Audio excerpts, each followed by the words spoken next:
people make assessments all the time. We assess the consequences of our actions. That goes for everything from the small personal level to the highest level in a country. If I don't look out for the traffic, a car will run me over one day. If I want to buy an outboard motor, I will first check that I can afford it to make sure that I will not go broke. In the workplace, the same applies. If I drive a bulldozer, I must maintain it well, or I will lose a piece of expensive equipment. If I build a bridge, I must make sure it will not break down when the first cyclone passes by. If it does, I will have wasted my money. So, we make assessments every day, and we have done so since the beginning of time. However, through human history, many things have changed. Growing populations all over the world are putting more pressure on the environment than ever before. We are now in a situation where humankind is able to damage and destroy Mother Nature in ways we never thought of. This goes from the global level right down to the level of each person all over the world. This film deals with environmental impact assessment, in short EIA, which is now becoming an integrated part of the development process all over the world.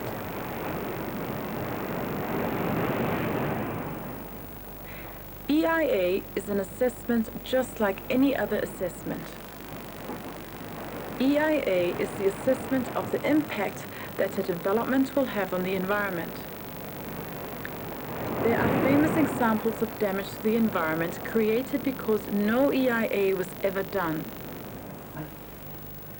Global warming and the possible flooding of Pacific countries is a human-made problem. The ozone hole and the resulting rise in skin cancer victims is caused by human-made gases. We are talking about the consequences of human action. The environmental impacts of these actions were not properly assessed. But we don't have to look outside the region to find the examples. We have plenty ourselves. This is Pago Pago Harbor in American Samoa. During many years, tuna canneries let their waste pollute the waters of this beautiful harbor. Badly maintained fishing vessels have contaminated the harbor again and again with oil spills. And as if that was not enough, sunken ships, both below and above the surface, continue the pollution. The result is a nearly dead harbor in which the fish has become toxic. This is an example of how lack of environmental assessment has resulted in severe damage to the environment. It will take years to restore the harbor back to normal.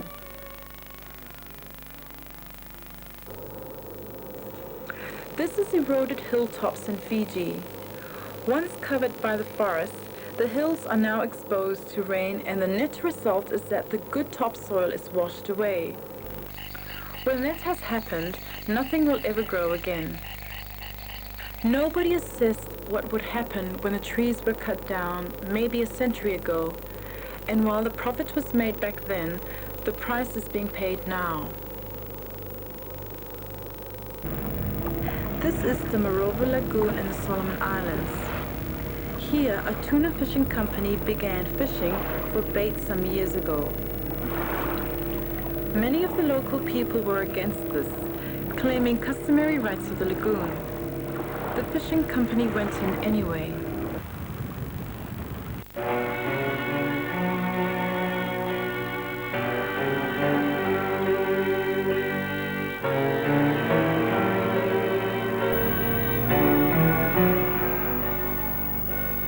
The result, according to the villagers, is that there is less fish for them to catch in the lagoon, and the traditional fishing is being destroyed.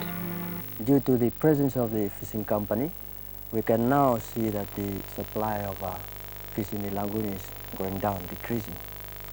This is due to the fact that they are catching the bait fish for their tuna catching. You see, the main diet here is fish in the lagoon. And these fish eat the bait fish that the company is taking. And so now we find it quite hard to catch the type of or the type of catch that we want for dinner. Many say they have seen problems caused by the arrival of foreign fishermen in their communities. The presence of the company has an effect on the lives of the teenagers here in the area, whereby we have children on the road.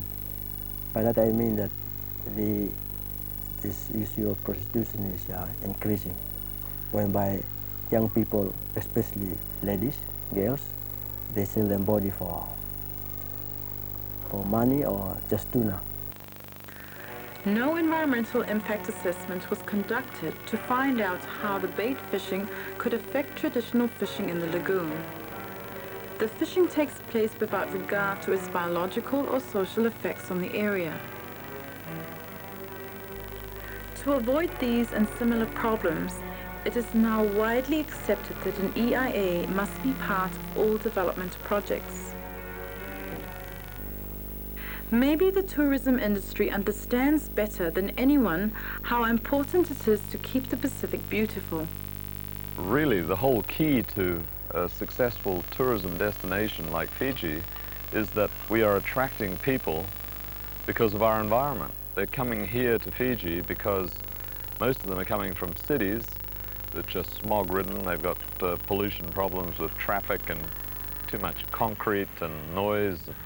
And so it's important that we try to retain the environment as we found it before we came in and created all of this, the facilities here for economic development. Tourism is one of the sectors spending most on the development in the Pacific. We will look at one project that had no EIA and two developments that both had EIAs done.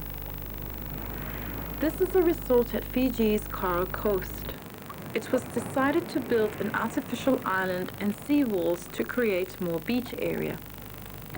An EIA would have found the lagoon currents would move the artificial beach and waves would destroy the seawall. But no EIA was done. The construction went ahead and the result can be seen today almost 20 years later. The seawall is destroyed and the resort has an unattractive and ruined beach. An EIA would have made a lot of sense.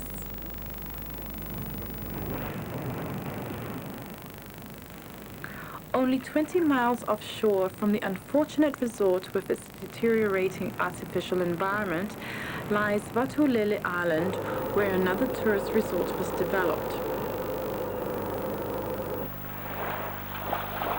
Instead of creating a new environment, the developers chose to fit the resort into the existing environment with as few changes as possible.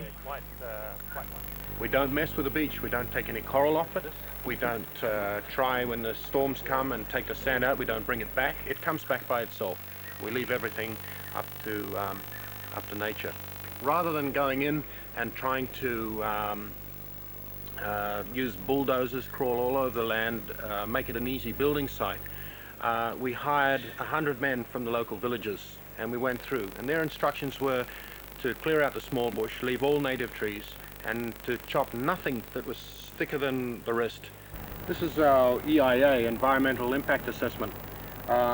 It's quite a few pages, but we had this done on the insistence of government. We would have had something done ourselves, but the Fiji government has a law which states before you can have building permission, you must have a report done. But when you see what you can actually find out when a proper report's done, I, as a developer and a hotelier, was very impressed, and we've used this report now time and time again. And to say it's saved us money and given us, we've used it on our brochures We've used it on our resort walks, on tours. We've discovered things that we never knew we had, and it's saved us, I think, in the long run, it's actually saved us a lot of money, and it's certainly saved us a lot of time. We asked the manager what sort of problems he reckons he may have avoided by having the EIA done. For instance, there is a resort which shall remain, we protect them to protect the innocent, if you like, or whatever. But they went ahead and bulldozed their beach, changed a lot. They've got an enormous sandfly problem. They've spent thousands of dollars on chemicals and ways in an attempt to solve this. When, had they had a proper report done, most of this could have been stopped in the beginning. They wouldn't have done things the way they did. And I've talked to the management and they admit it. But it's cost them more. I don't think that the report hindered us in any way. Not in any way whatsoever.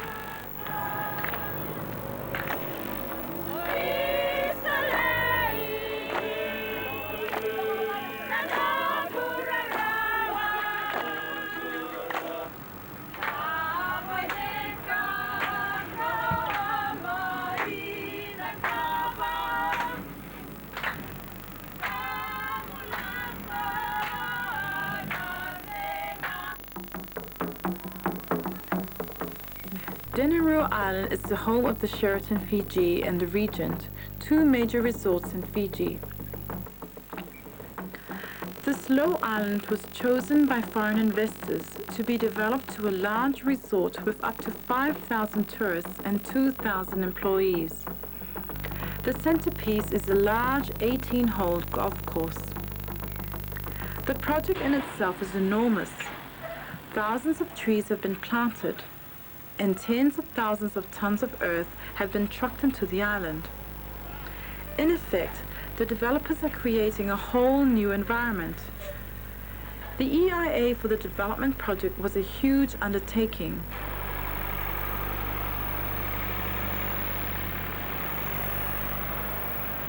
More than a year was spent studying everything from currents in the lagoon, water quality, climatic conditions to land ownership and fishing rights. We asked the chief executive of the project if the EIA had been necessary. Oh, we think it's absolutely essential. And I would think for any development, even small developments, that it's a very necessary requirement. We were very happy to have this EIA commissioned, and it's in fact, the results of that EIA have helped us immensely, in our planning and in the methods that we've gone about trying to develop the resort, the engineering approach. Well, take for example, on the eastern end of Denarau, we have got sandbanks that are go quite a way out from the beach. Now, to most developers, there was a ready and very close supply of sand for filling works.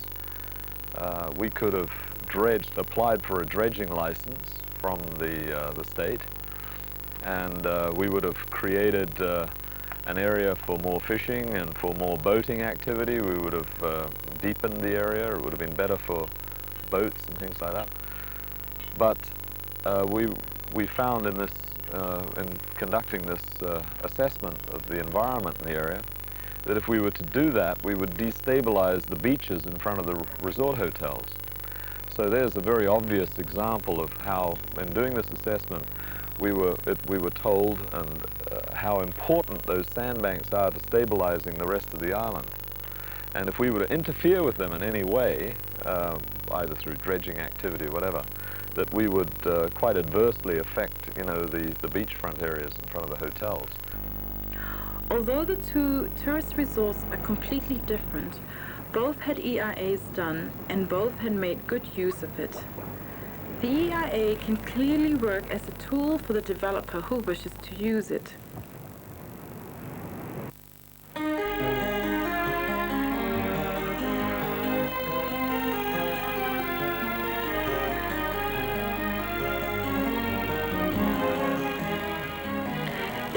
Levuka, at the small island of Ovalau in Fiji, we find a tuna cannery. For many years, the cannery led its wastewater directly into the lagoon. The local people have been complaining about smelly fish and dirty water. The cannery was recently expanded to a larger capacity. An EIA was done before the new construction work started.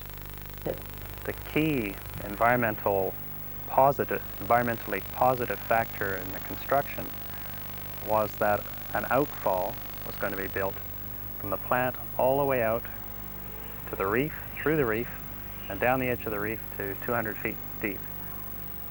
And that would mean that all the waste, or most of the waste, was taken about a kilometer away from the plant and disposed of so deeply that it wouldn't rise to the surface. So Levuka would turn out to be a lot cleaner after the construction than before. As the construction progressed, the EIA team monitored the lagoon. Monitoring is an important part of EIA work. The EIA team is on its way back to look at the reef. They will check if the corals suffer from the construction work. Every 6 months, this team is out here to inspect the development of the reef.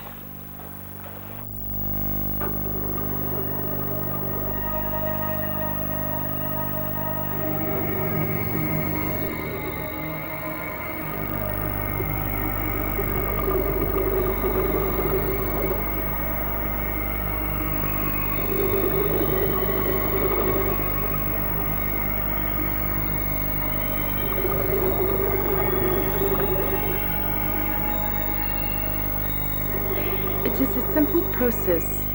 The team takes photos every 6 months of exactly the same section of coral, and the photos are then compared. This is to see if there are big changes in the corals. The sizes and species of the corals are measured and everything is noted down.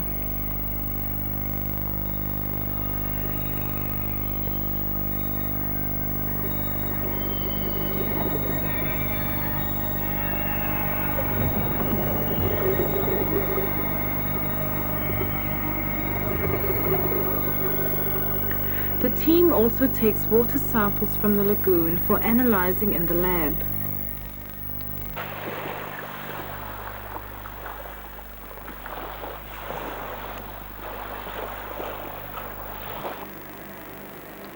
The water samples are analyzed in the laboratory and a report is issued to the company.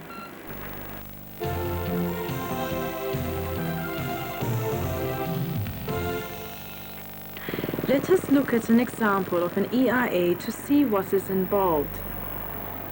The first step in the EIA process is screening.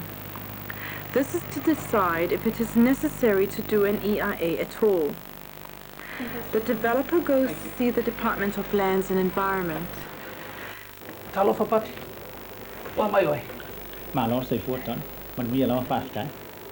Patti, I've come to see you about my project. I've been to the bank and they've asked me to come down and see your office, the Lands and Environment. The developer explains about the project and the government official decides that in this case it looks as if an EIA is necessary. Well, thank you, Tony, for the clear explanation of the project. I think that we probably need an EIA, or the environment impact assessment of your project. That means we have to look into the details of the project in order for us to determine that. After the screening comes scoping. This is where the EIA officer must decide what must be included in the EIA. The environment officer visits the developer. So we have looked at the areas that needs to be considered in the EIA exercise, and we advise that you should look at how to get the smell, and the solid waste from the operation, and as well as the liquid waste, the possibility of fire. With the scoping, it has been decided what the EIA should be about. Well, I think that's what is required for the EIA, Tony, and I hope that the consultant will get it done as soon as possible. It is now time to conduct the EIA itself. The developer hires consultants to write the EIA report. Yes, can you do an EIA for me on this oil project that I'm trying to get into? The consultant will look at the issues raised in the scoping to satisfy the Department of Lands and Environment. An EIA will normally include the following points: engineering description of the project, description of the existing environment, resources required by the project,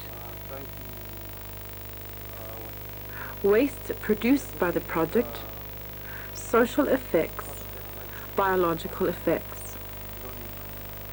When the EIA has been completed, the developer returns to the Department of Environment to deliver it. Well, Patti, I've had the consultants around and they've done the environmental impact assessment, and there it is. Thank you very much, Tony. We will review this EIA, and if we need more information, we'll get back to you in a week. Having conducted the EIA, it is now time for the government to review. This is to make sure that the EIA fairly represents the positive and negative consequences of the development. I'm sure it's going to be a well rewarding one, and I'm sure that there are a lot of critiques and a lot of scrutineers around this place, and I'm glad to see that also that we have a highly respected legal officer around this room now. So I'm sure all this will be in a very orderly and very just like in the high courts. Okay. Well, without delaying our subjects, I'll hand it over to the team there to introduce themselves. Well, as we introduced ourselves before, we have been asked to, as pro-environmentalists, to look at the projects and its potential impacts in the country surrounding and its people. In other words, the EIA. Well, we start off with the environment, the location.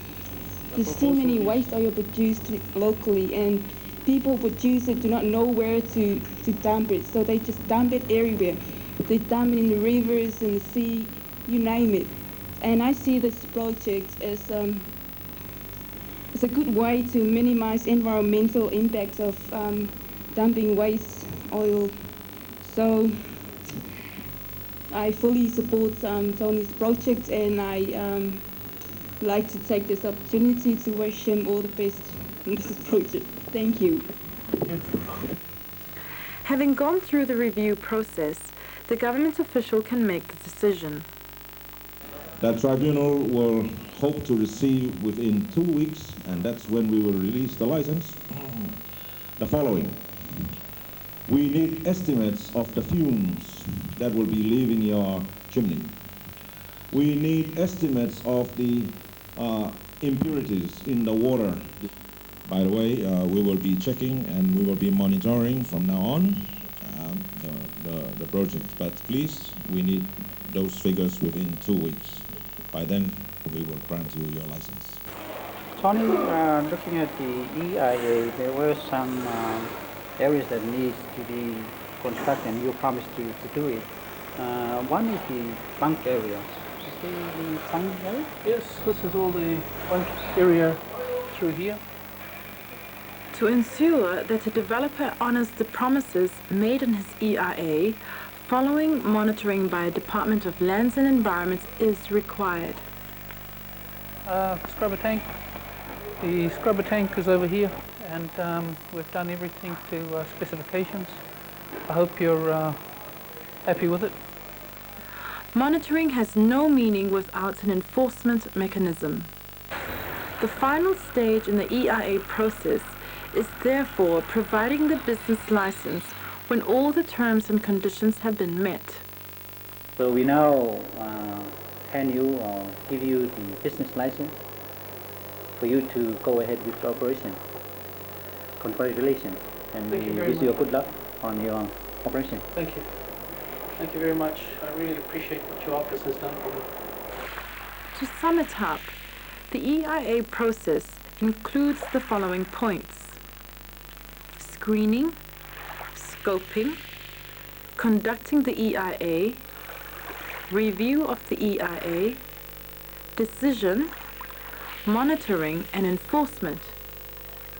Not all EIAs are perfect, and it is the government official's job to spot possible problem areas. Let us look at what can go wrong in an EIA. We are at Tropic Woods Timber Plant in Viti Levu, Fiji.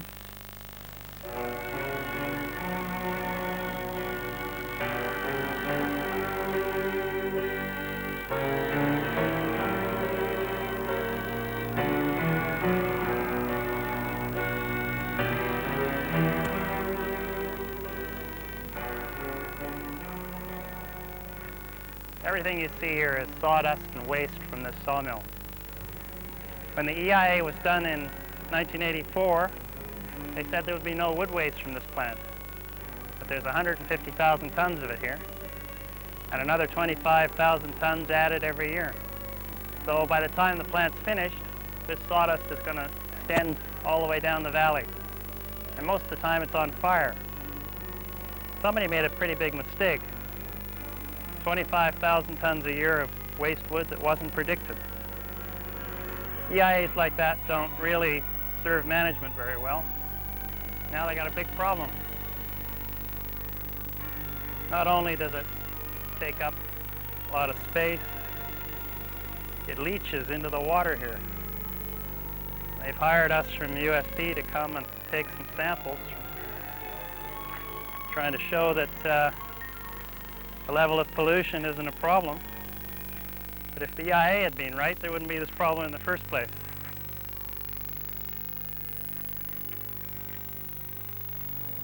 It is obvious from this example that the EIA was too optimistic with regard to waste products. It is also obvious that the officials who dealt with this EIA did not spot the problem. So far, this video has not mentioned much about the social assessment, the effect of development on people, but every EIA must deal with social effects of development. Sometimes the social effects are much more important than the waste or the biological effects. The EIA must consider the social impact of development. We've had a very good experience of tourism fitting in well with, you know, the local culture here. It's worked very well, and of course, we as developers have got to be very sensitive to that, and we've got to be conscious of it. But in the future, we try to maintain that, and that's of course where these environmental impact assessments are very important, because it's something which is covered in here. You know, the cultural aspects and the social impact of of a resort development like this. But who can do an EIA? The purpose of this training program that this video is made for is to encourage EIAs to be done by local people in their own countries, not to bring in people like me from overseas. So an EIA is not something that is best done by a foreign expert. It's best done by a local person who understands their own country, their own area, and their own people, and what's best for people in that area.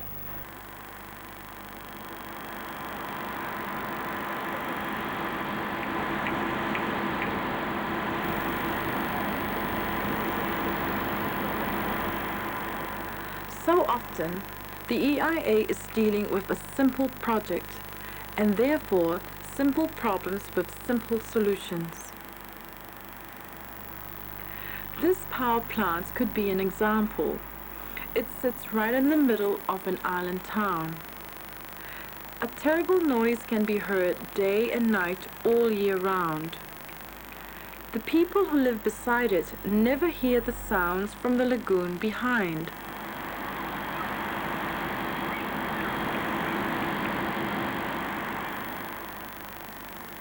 An EIA would have recommended that the power plant be built in the outskirts of the town where the sound would harm nobody. A simple and not very expensive solution to the problem. But now it will be very expensive to move the power plant with all its installations. The EIA is not against development. It is a tool for the developer, just as engineering and economic forecasts. And there it is. The EIA is not always complicated. Small projects only need small EIAs. The EIA is not expensive. In many cases, it will save the developer money. As the Pacific Island countries get more economic development and the populations increase, the EIA process will be essential to develop in harmony with nature. The people living in this housing project would agree. Before the houses were put up, the developer cleaned all the topsoil off, 3 meters altogether, and used it elsewhere. The result is severe erosion and an environment in which nothing will ever grow. No gardens, no trees, no flowers. And a much lower value of the land than the owner probably expected. EIA, as well as common sense, would have advised against removing the topsoil. Our children have to live with our mistakes as we live with those of our forefathers. If we do not understand the importance of the EIA now, we are playing the ball right into the hands of our sons and daughters. And they will pay a price much higher than any EIA would ever cost.